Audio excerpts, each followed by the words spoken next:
the Ukusa Pact, which most people don't even know exists.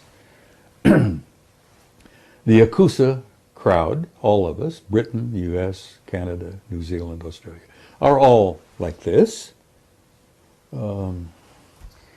Whoever's in the White House and who's ever at Buckingham Palace, it don't matter. All right. The power behind the scenes has been running this damn thing since 1947. And Ike saw it, scared the hell out of him.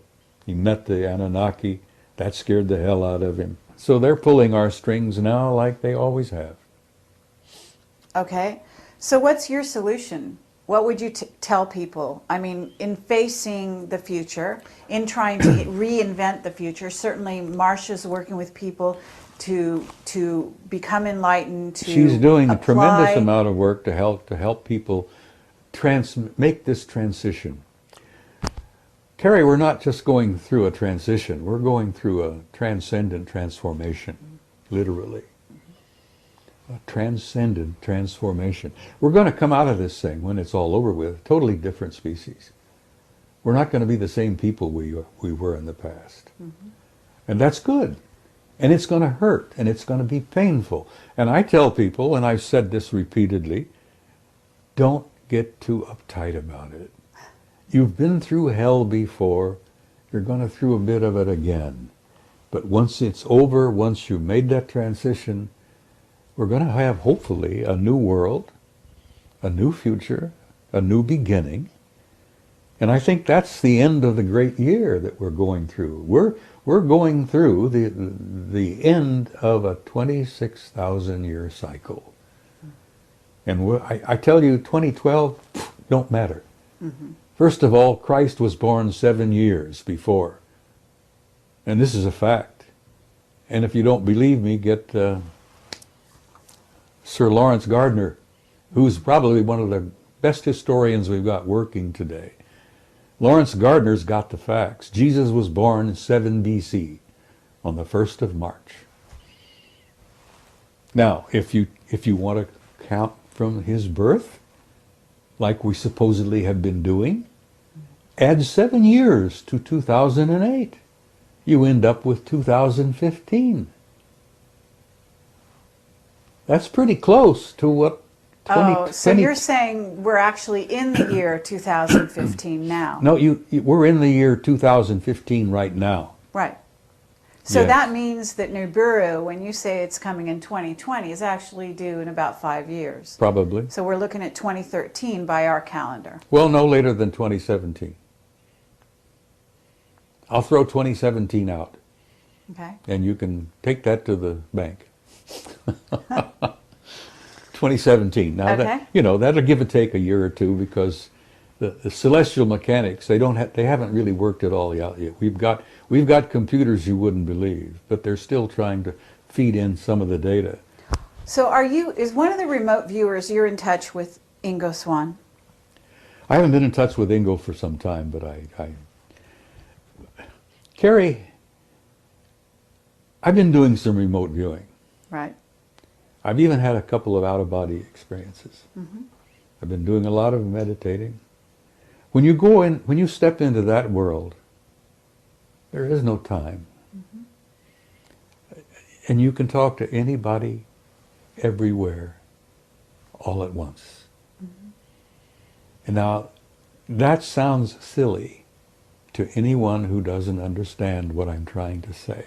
Mm-hmm. When you step into that realm of timelessness, and you remote view, and you step out of your body, and you go into altered states, and you meditate, you're in a timeless, infinite reality that people communicate. You'd be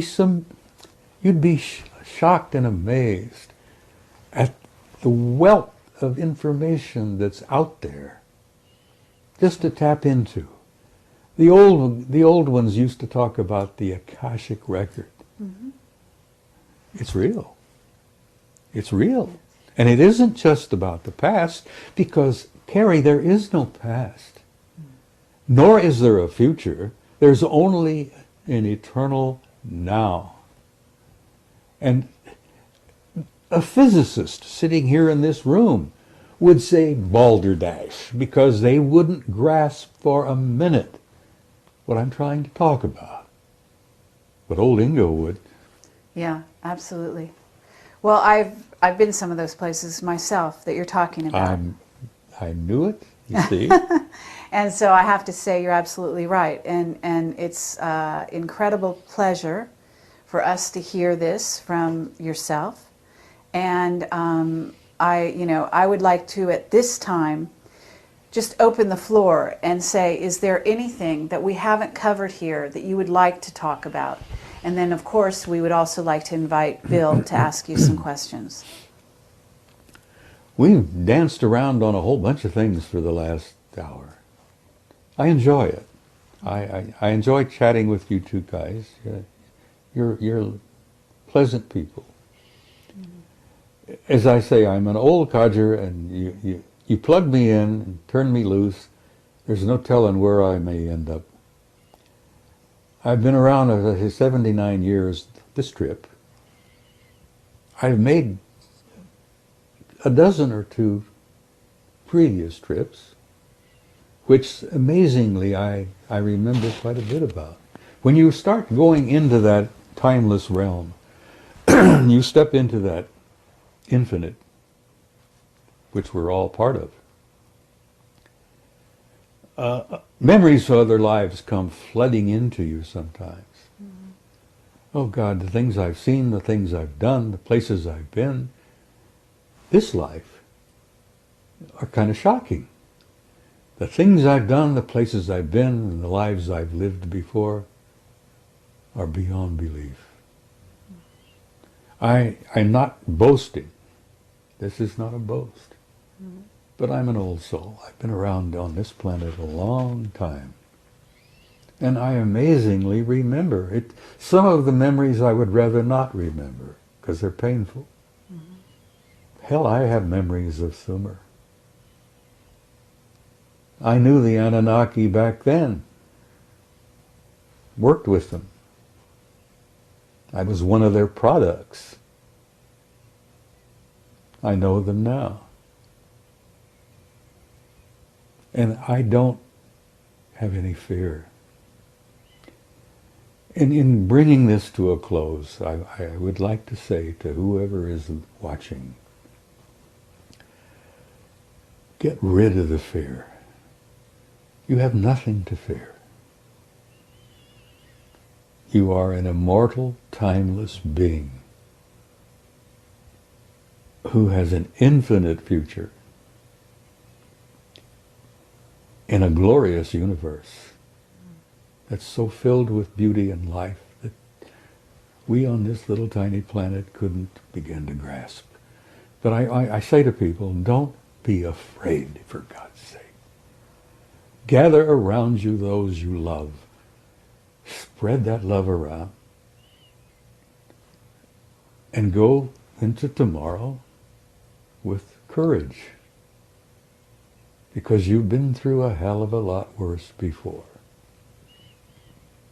So be hopeful, love one another, and have courage. And that's really all I have to say. Well, thank you, Bob Dean. It's really an honor and a pleasure. Thank you, Carrie Cassidy. I enjoyed every minute of it. I'm 79 years old. What do you mean, hold that thought?